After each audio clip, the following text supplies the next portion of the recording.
प्रणाम माँ। अरे रोज सुबह सुबह क्यों फोन करता है? अपनी पढ़ाई पर ध्यान दे। माँ के आशीर्वाद के बिना कैसे होगी अच्छी पढ़ाई। सूरज, इतनी देर से ढूंढ रही थी तुम्हें। अच्छा, अब मैं फोन रखती हूँ, मुझे काम है। तू अपना ध्यान रखना। जी माँ। आज क्लास के बाद फिल्म देखने का मन हो रहा है, चलोगे ना? नहीं भावना, फाइनल ईयर है, अभी तो पूरा ध्यान परीक्षा पर ही है। यार फाइनल ईयर मेरा भी है, बस तुम्हारा थोड़ी ना। भावना तुम तो जानती ही हो, मैं एक बहुत ही छोटे किसान का लड़का हूँ। बाबूजी के अचानक चले जाने के बाद माँ ने बड़ी मुश्किल से मुझे यहाँ भेजा है। जिद थी कि मैं आगे पढ़ाई करूँ। इतनी चिंता मत करो, उनका बेटा जल्दी ही एक एग्रीकल्चरल इंजीनियर बनने वाला है और फिर वो खूब पैसे कमाएगा। मैं बस अब उन्हें एक आराम की जिंदगी देना चाहता हूँ। हाँ, मेरे साथ तो वो आराम से ही रहेगी। पर ये बताओ कि मिलाने कब ले जा रहे हो?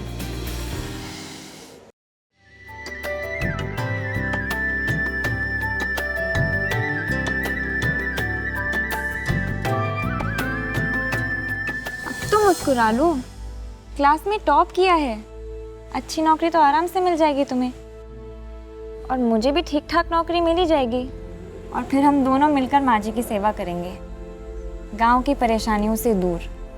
पर मैं शहर में नौकरी नहीं करना चाहता भावना। क्या? तो इंजीनियर बन के करना क्या चाहते हो? गांव में खेती। यार तुमने तो कहा था कि माँ को अच्छी जिंदगी देनी है। शहर में नौकरी करने से हम जो कमा सकते हैं वो कभी गांव में होगा क्या? पर अगर मुझ जैसे छोटे किसान का लड़का भी पढ़ लिख कर शहर भाग गया तो गांव की खेती का तो कभी विकास नहीं हो पाएगा ना। खुद ही फैसला कर लिया ना, तुम करो अपने गांव का विकास। भावना,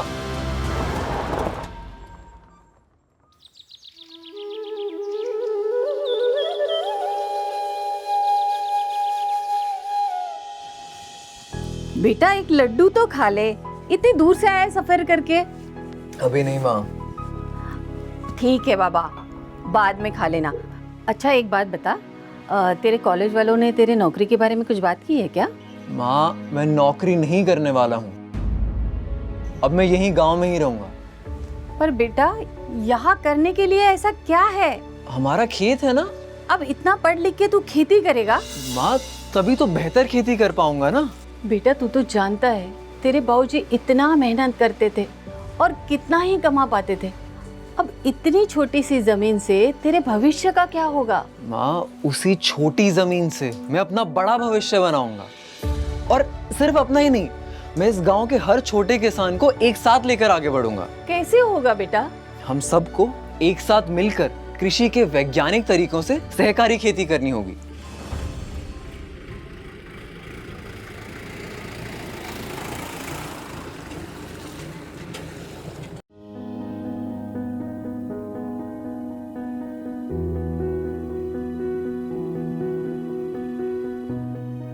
जब से ये आया है तब से आप सब लोगों से मिलने के इंतजार में बैठा है।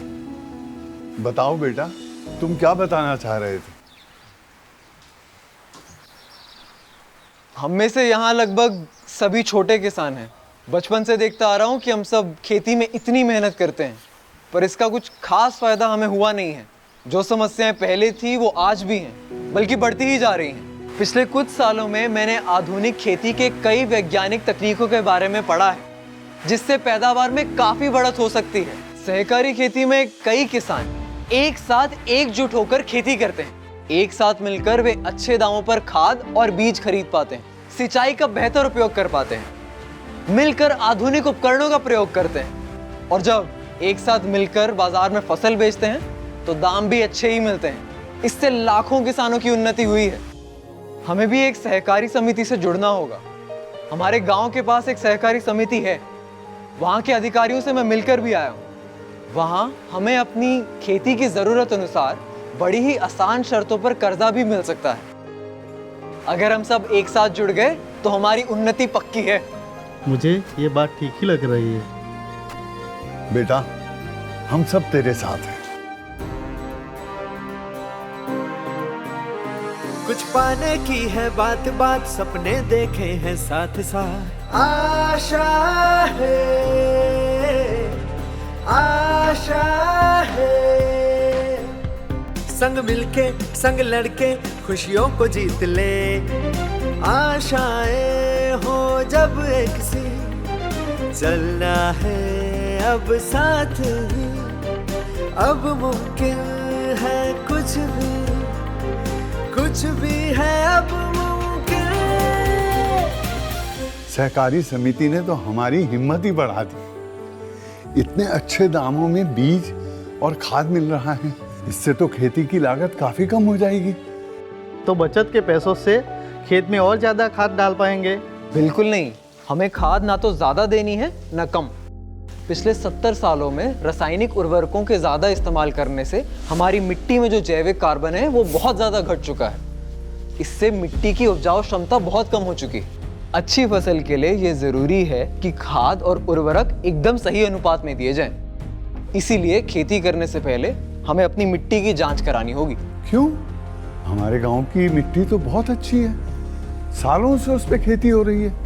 ये खून की जांच तो सुनी थी, लेकिन ये मिट्टी की जांच क्या है? जिस प्रकार खून की जांच से आपको ये पता चलता है कि आपके शरीर में क्या कमी है, उसी प्रकार मिट्टी की जांच से ये पता चलता है कि हमारी मिट्टी में किस चीज की कमी है। पर ये मिट्टी की जांच करे कहाँ? किसी भी सरकारी मिट्टी जांच केंद्र या फिर क्रिप्को जैसी संस्था में हम ये जांच करवा सकते हैं, वो भी बिल्कुल मुफ्त। वो लोग हमारी मिट्टी का हमें एक रिपोर्ट देंगे, जिससे हमें ये समझ आएगा कि किस फसल को किस पोषक तत्व की ज़रूरत है, कौन सा उर्वरक कितनी मात्रा में देना चाहिए। जब हम ये जान जाएंगे तो ना केवल हमारी फसल अच्छी होगी, बल्कि हमारी मिट्टी का स्वास्थ्य भी लंबे समय तक अच्छा रहेगा। ये तो बहुत अच्छी बात है।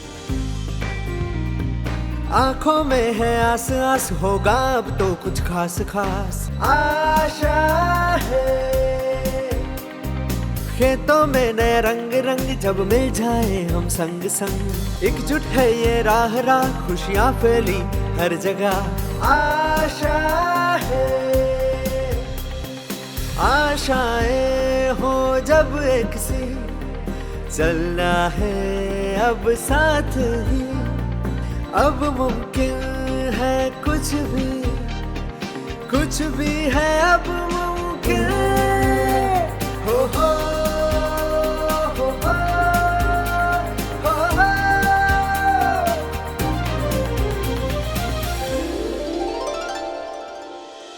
आसपास के गांवों में सूरज की बहुत चर्चा हो रही है। इसने तो हमारे गांव का नाम ही रोशन कर दिया। सरपंच जी, मुझे इसके भविष्य की बड़ी चिंता थी, लेकिन इसने कहा था, माँ हम हमारी छोटी सी जमीन से ही हमारा बड़ा भविष्य बनाएंगे। अब सच में ऐसा लगने लगा है कि हम हमारी खेती से ही हमारा अच्छा भविष्य बना पाएंगे। बिल्कुल सच। इससे पहले ना तो इतनी बढ़िया फसल हुई है और ना ही बाजार में इतने बढ़िया दाम मिले हैं। सहकारिता के इतने लाभ हो सकते हैं, ये तो मैंने सोचा ही नहीं था।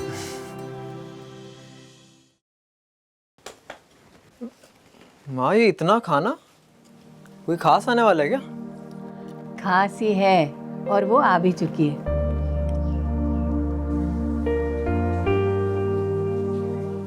तुम्हारे जाने के बाद मुझे शहर में एक अच्छी नौकरी मिली।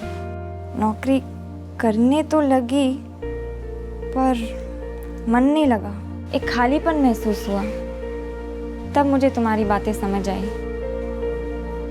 मैं भी तो गांव की ही लड़की हूँ ना, और माँ जी का नंबर तो मेरे पास था ही। तो बस एक दिन फ़ोन लगा दिया और माँ जी ने बोला कि तुम गांव के लिए क्या क्या कर रहे हो। मैंने अखबार में तुम्हारे काम के बारे में पढ़ा। बस अब तुम्हारे साथ किसानों के लिए कुछ करना चाहती हूँ। अच्छा ठीक है, तुम दोनों बातें करो, मैं आ भी आई।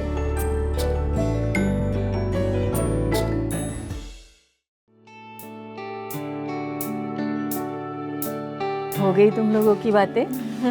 हाथ दो।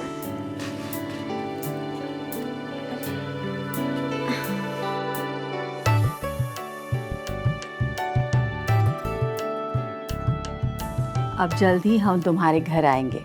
घर वालों को बता देना कि अब तुम्हारी यहाँ एक नई सहकारी समिति बन चुकी है।